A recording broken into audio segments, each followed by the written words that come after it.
It's another red hot day,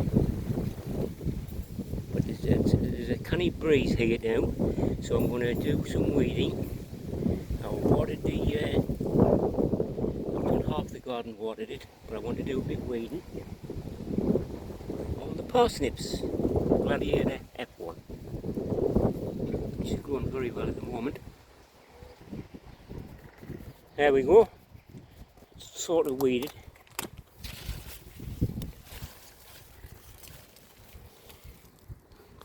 Right now I'm going to water up.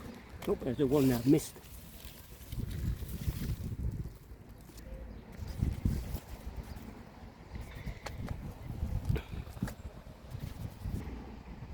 This is the other bed that needs weeding and all.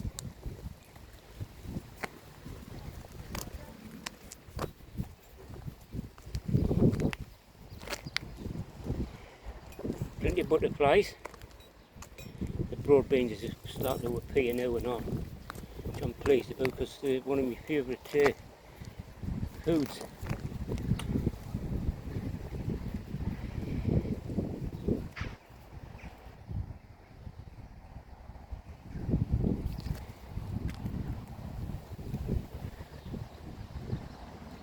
Yeah, it's a little bit cooler today anyway.